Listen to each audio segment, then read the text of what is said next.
Well, hello, everybody. My name is Gary London. I am Senior Principal of London Moeder Advisors. And this is another installment in our continuing series on real estate and economics and land use. We are located here in San Diego, California, and I thought that's a good place to start, if any. I wanted to do a piece today on a subject that I think matters certainly to me, and it should matter to everybody in Southern California. I'm going to use the San Diego example to illustrate the points that I want to make today. And I'm going to start out this way by simply reading a headline from the San Diego Union Tribune that will be in tomorrow's newspaper. And I'm talking to you in late March of 2024. The headline is this, quote, simply too few homes available. San Diego home prices rising fastest in nation for the second month. Now, that doesn't come as too much of a surprise to most of you because the San Diego market has been on a substantial increase in housing price appreciation for some time now. And the question really becomes, why is that? Well, there was an article in last week's Union Tribune, and essentially what the UT reported was that 31,000 persons had left San Diego, which was a continuation of an 8-year downward trend, according to the US Census. And this was the reporting period of 2022 to 2023. And while the net population figure of 3.27 million in San Diego was not so dire, the loss was only 7,100 persons. And that's due to the counterbalancing trend of foreign immigration and some natural increase, more births than deaths. Clearly, we have reached an inflection point in our region's growth. And that's really what I want to talk about for a few minutes, because this is something that that I and my partner, Nathan Moeder, have been talking about, writing about, and analyzing for a number of years. In fact, we wrote a paper that was commissioned by the San Diego Regional Chamber of Commerce, first in 2016 and 2018, entitled San Diego County Housing Study and Economic Impact Analysis. We wrote the study in June, or published it in June of 2018, in which we essentially suggested that if we don't address housing in San Diego, this situation could morph into a significant broader economic consequence throughout the San Diego region. And I would submit to all of you watching this today that that is essentially the situation that we're in. When we have an exodus of 31,000 persons from San Diego, first of all, that's unprecedented. I mean, it's part of a trend, but it's the end of the most recent version of this trend, which we expect will continue at some level. When we talk about this kind of an exodus, it's a giant sea change from the San Diego that we've known for many decades, my entire adulthood. And there are consequences to that. And the consequences aren't just the fact that people are leaving, and mostly these people are of moderate income, or what we call the missing middle. Most of these people are families. And what's common to almost all of them is that they can't afford the cost of living in San Diego. And the primary part of the cost of living that differentiates San Diego, and for that matter, all of the California coastal markets, from the rest of the nation, is that our housing costs are exceptionally high here on the coast. I will tell you something interesting, and this is going to come out later in my commentary. San Diego's housing prices, which at a medium level now hover over well over $1 million, are not the most expensive housing prices on the West Coast.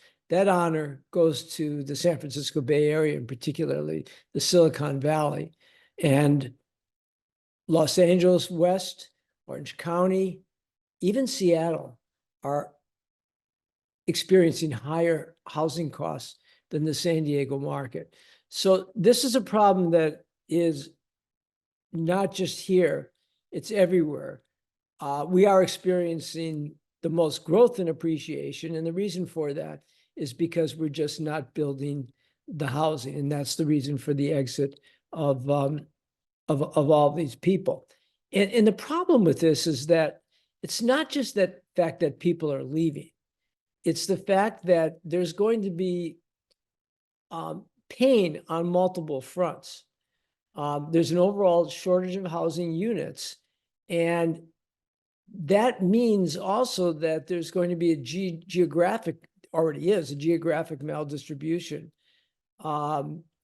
between where people can live in San Diego and where most of the employment is. Basically, it's the difference between South and Central versus North County San Diego, versus where most of our regional employment growth has been occurring pretty much forever.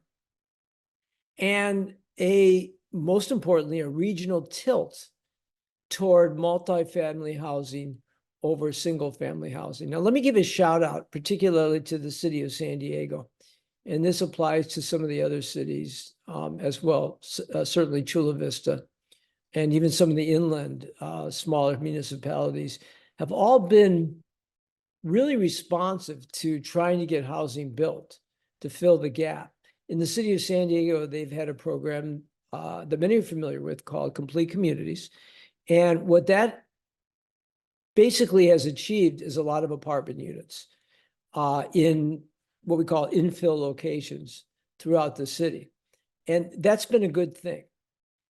The problem with it is that when you only build apartment units, and when most of those apartment units are focused on young people, some older people, but not the middle market people with families, you're building a lot of 1 and 2 bedroom studio units.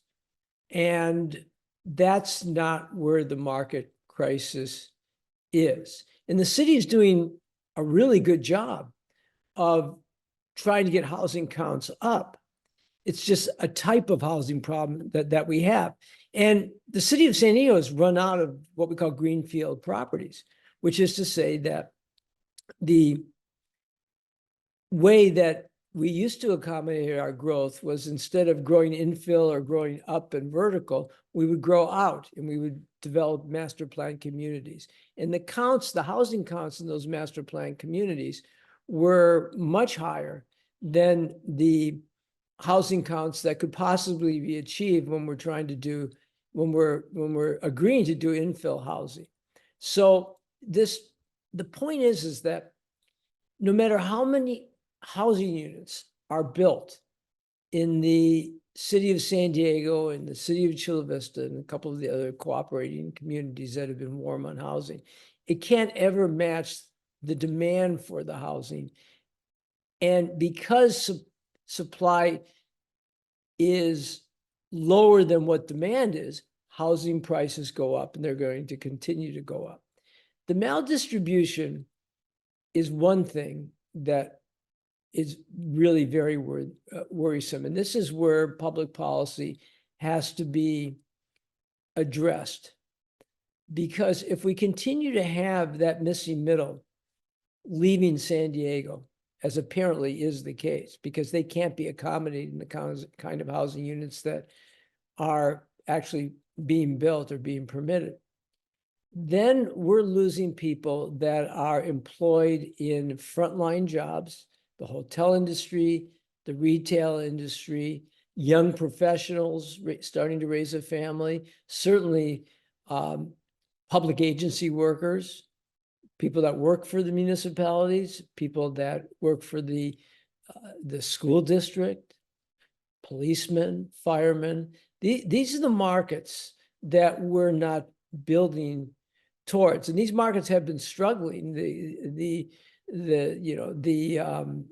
All one has to do is look at the commute on the inland I-15 north-south corridor, and you know that a lot of San Diego employed heads of households are living in South Riverside County and commuting every day. It's an awful commute. And to a large extent, that's happening on the I-5 corridor between San Diego and Orange and LA. But that's not a sustainable solution. It's been a solution the last couple of decades to rising housing prices, but it's not a solution anymore, because the inland markets are rising in prices as well, and the pain of commuting is really, really too significant. I should also add that despite the fact that many people now don't have to go to the office every day, or perhaps not even at all, it's not the same people that we're talking about. When you have a frontline job, or when you work for a manufacturing plant, or when you're a young professional, you sort of have to need to be in the office or in the plant or at the store most, if not all the time. So hence you are a commuter. So do we have a crisis? Well, we certainly have a housing crisis. But I think the main point is that there's a line to be drawn between our housing problem and prospective economic problems. As part of the research that we did for the Regional Chamber of Commerce in 2016 and 18, we commissioned a survey research. And in that survey research, we reached out to employers, particularly North County San Diego employers, and we asked them what bothered them the most, or what were their biggest issues in surviving and prospering in San Diego. And a vast amount of them answered really the same way. They said it was their inability to retain employees, or certainly to grow their workforce. And that's the direct line. You can't sustain businesses or grow businesses in a market where the cost of living, and particularly the housing costs, are as high as they have come to be in San Diego County. Now, you might be asking me at this juncture, so why is the county doing so well economically? And it's a legitimate question, because our county is doing very well economically. At the moment, our unemployment levels are below, and have been sustainably below for the last year, 4%. Our regional GDP is strong. We have a strong array of different businesses in the county, different clusters. We've got a lot of regular businesses. We've got the military base, which is a very significant part of our market. And the economy is doing really very well. So why am I complaining? The reason is this. One of the biggest growth factors in our economy has been other companies that have been expanding in San Diego County. The most famous of which is Apple, which announced several years ago that they were going to add 5,000 people. That was later revised to about 6,000 people in San Diego. The question becomes, why are they adding all of these people? And the answer is because rather than expand in an even more expensive Silicon Valley or San Francisco, why not expand to San Diego? Our housing costs are half or even more than half what they are in some of those markets there. We have a strong base of sophisticated employees that are with other companies that presumably they can cannibalize from. And we've got excellent research universities, most particularly UCSD, which they can hire new employees from. I mean, this right now represents a really good market for high technology companies like Apple to move in. The problem, however, is that that story is going to end at some point. Will it end in a matter of months? No, probably not even a matter of years. These are high-paid employees. They can afford housing here. These are not the missing middle people that we're talking about for the most part. At some point, because of the imbalance of supply and demand, housing costs are going to continue to rise, and our market is going to be less attractive to technology companies. The other big cluster is life science, which we've been very successful in growing in San Diego. Again, well-paid people, but there becomes a point where perhaps the market becomes less attractive to them as well. And certainly all the other feeder businesses begin to sort of feel the pain over the coming years. Now, San Diego's largest innate employer is Qualcomm. Last I checked, they employed around 12,000 people in San Diego, very well-known company and sort of an institution in our marketplace. And they are prospering here in San Diego. But interestingly enough, had I made this recording several years ago, I probably would have still told you that they employed about 12,000 people. Now, Qualcomm is a growing company. The problem is they're not growing in San Diego. Now, I haven't talked to their executives. I don't know what reasons prevent them from growing here. But I'm guessing that a big part of that is that they're expanding in other markets where there are employees that they can pay reasonable wages and who are able to experience housing at reasonable costs. And that's not San Diego. So I think that we have to really be thinking about all of this from an economic perspective. You know, if we've got this many people that are exiting our market, and the trend is that this is going to continue, according to our forecasters at the San Diego at Sandac, then we really ought to take a moment and ask ourselves, so what do we do about it? And the obvious thing is we build more housing. The problem is that while the city of San Diego, as our biggest city, is being pretty aggressive in building housing of some type, not the right type, as I've suggested, because they can't. The county of San Diego has elected not to participate in the housing delivery system. Now, I'm not pointing fingers at our board of supervisors. I am trying to create awareness that this is a problem they need to get on it. Some of this problem is not of their own making. You know, the state has been very focused on trying to get cities to commit to build more housing, but they haven't done anything about the counties and the unincorporated areas. And it's the unincorporated areas where all the land is. I stood at the dais a few years ago in front of the board of supervisors when a whole bunch of housing projects were being considered for approval or disapproval by the board. And the board elected, through my urging and certainly to the urging of the developer applicants, to allow the development of approximately 10,000 housing units in a variety of different projects, mostly in North County, some in South County. And here we are in 2024, and to my knowledge, there have been no homes built from that 10,000 approval base, certainly in North County, San Diego, maybe a few in South County. Why is that? Lawsuits that hide behind CEQA, the California Environmental Quality Act, where opponents, NIMBYs, can oppose housing. So obviously the state needs to tackle this issue. It needs to take CEQA out of the equation or minimize the ability through CEQA to file a lawsuit.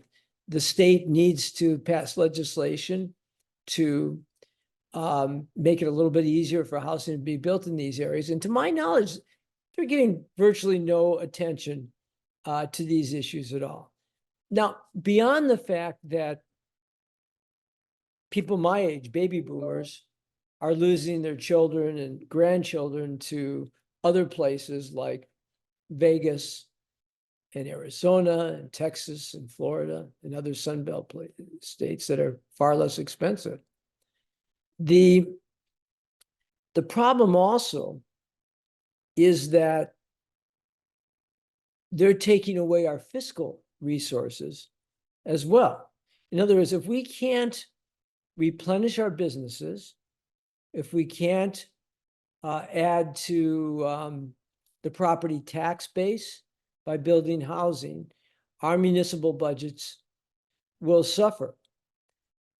Now, we're at a point in time right now where we're already seeing decline in the commercial market. It's inevitable that there's going to be a huge property declination in the commercial office sector, and we've seen it also in the retail sector in recent years, where the demand for this space is going way down. And I've talked about this in other videos. If you couple the decline in the commercial sector with the decline that is occurring in the residential sector, then the fiscal crisis is exacerbated on top of the economic crisis that we're talking about. So there's sort of a bottom line here, and it is that growth is good. We need to have growth because we need to constantly give rebirth to our economic base and to our fiscal base. And not incidentally, the quality of our life goes up when people are able to live and grow up and regenerate in the community. This is how communities stay healthy.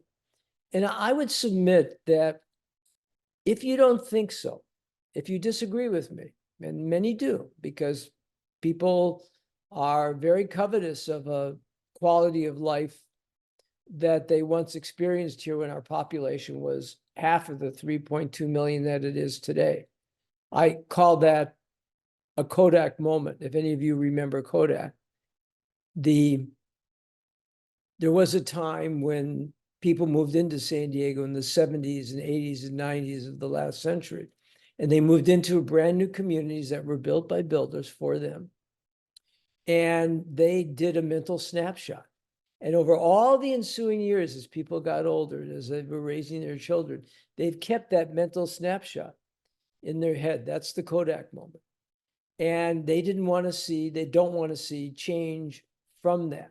And that's the pushback that we get when we try to develop new housing in the communities. So the problem is that I would rather address the issues associated with growth and all the sort of externalities that come with it, the need for infrastructure and transportation, all that. Those are good problems to have, I would submit. I would rather address those problems than the problems that, say, the Rust Belt communities experience. Places like Detroit, Toledo, Cleveland, you know what I'm talking about. All these places for decades have been experiencing declining growth. Companies shutting down, their municipal budgets challenged, shattered, communities, neighborhoods in decline. These are much bigger problems. And once you start to experience those kinds of problems, you begin, as policymakers in particular, if you're the mayor or city council or a member of the board of supervisors or any of the volunteers on the commissions, you start to think, I'd rather have the problems associated with growth than the problems associated with no growth. As a matter of fact, if you really want to stop growth in the city, you just challenge the economic base. And that's what's happened in these Rust Belt cities. The reason they existed through manufacturing in old industries, and when those industries became vestigial, not as relevant, people moved out. They moved down into the Sun Belt where most of the growth in the United States has been, including California and San Diego. So that problem is way more foreboding than having to deal with growth. So lastly, how do we deal with the growth? Well, I think that we haven't been really creative enough. Obviously, we need to open up lands that have what we call greenfields to build master plan communities again, like we used to. There's plenty of land. We have already reserved lots of properties, lots of land for environmental reasons. That deal is sealed. There are tons of properties along the major freeway corridors, particularly the I-15 and the I-8 corridors in San Diego, which are completely undeveloped. San Diego is vast, and it's also vastly undeveloped. We could be doing more master plan development. And that doesn't mean that people would live there and commute somewhere else. We can force into those master plan communities an employment component so people can live and work in the same communities. Certainly that's the case to a large extent with some segments of the population anyway, because lots of people work from home. I do. So that's one possible solution. The other is, I think that we need to change who gets involved in the housing delivery system. This isn't a builder or a developer problem. The whole point of all this is that this is a community, this is an economic problem. That's why the Chamber of Commerce enlisted us to do the study to look at these issues in the first place, because they saw it as such. So the natural solution is that companies have to get involved. And to some extent, we've seen this. We've seen local school districts set aside money and old school properties to build housing and target them to their own employees. Businesses can do the same. They can target housing to their own employees. That doesn't mean they have to become builders. They could do it on a joint venture basis. They could do it on a financing basis. There's lots of creative ways to do that. And the state legislature could create carrots and sticks. So could the city create taxing incentives and create opportunities for sort of a broader array of housing to be built in that area. I think that what I'm really trying to say is this. I don't think San Diego is ever going to experience the kind of 20, 30, 40,000 new people a year growth that we experienced in the last century. I think that ship has sailed. But I do believe that we need to work harder at stabilizing our population and retaining those portions of our population who have been leaving, because that's sort of the meat and potato employment portions that really sustain our economy, sustain our tourism economy, sustain our military base economy, sustain our manufacturing economy, even our technology economy, and certainly all of our businesses. We need to keep those people. We need to grow those people in this county. So we need to really be way more attentive to this problem. Think out of the box a little bit, and recognize that the issue is no longer about growth. It's just maintaining the population that we have, because that net increase that we had in the last census reporting period of 7,100 people is not much. And it very well could be that next year that could become a negative. And the last thing this region wants is negative growth. We've seen that story before, and we don't want that story to play out in San Diego County. So I'm going to post the two papers that I was referring to. Actually, there were 3 papers on our website at londonmoeder.com. And you're welcome to go there and read them in more detail. There's lots of substantive information in those reports, even though they're a few years old, and you'll be humored by the fact that we were talking about housing prices that were half the prices that we're talking about today. The problem was understood back then. It's become way more festering today, but the same points that we talked about then are as relevant today. The difference is that we really have reached that inflection point where we've got to do something about this issue. So Until I see you again, thank you very much.